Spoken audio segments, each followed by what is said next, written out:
Let's talk about what a statement is. A statement causes the program to evaluate it. So you can think of a statement as, let's say, integer a, this is a declaration. This declaration ends with a semicolon.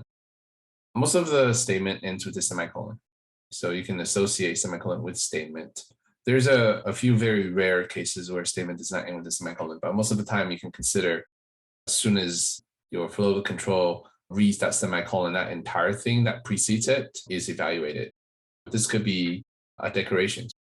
You're declaring an integer variable, and that variable name is A. You can also have assignment.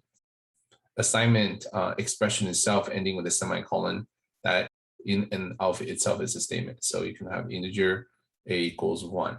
This is assignment, but also called initialization.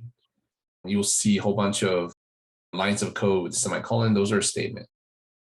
The very first one that you see, right, return 0 at the end of the main function. Yeah, this is the return statement that ends with semicolon. So this means that the flow of control transfer this 0 back into the caller. You don't have to return 0. You can return a variable too, if you like, if there is a value associated with that variable. Or you can return 2, 4, 6, 8, or char z. There's also compound statements sometimes. For example, you can have integer a, b, c, and then you said a equals b equals 5. So let's move on to the next one. So this is one example of a compound statement, just this scope. This is scoping operator. So this scope operator shows that you're trying to evaluate all of these things and sitting inside of blocks. You don't introduce a semicolon at the end. If you do, this will be evaluated, but you don't.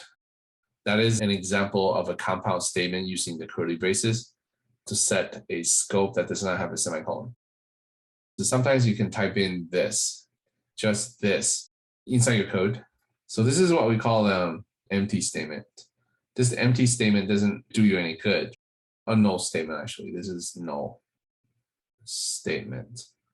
There are syntactical situations where we must have a statement, but no action is required. In this situation, we can use a null statement. It's basically just that statement with a semicolon. So this is actually valid. There's also conditional statement, label statement, switch, itself is a statement.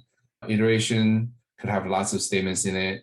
Inside a for loop later on, we'll see there's a for loop, begin and increment. This ends with a semicolon as well. So yeah, these are iterative statements inside of that control structure for loop. There's also break, which is the statement itself. There's also continue, so on and so forth. These all have semicolons at the end. Every time you see something with a semicolon at the end, that's what we call a statement. Basically leads to an action being performed by the program or something is evaluated. Either action or some sort of value being evaluated whenever you see a semicolon.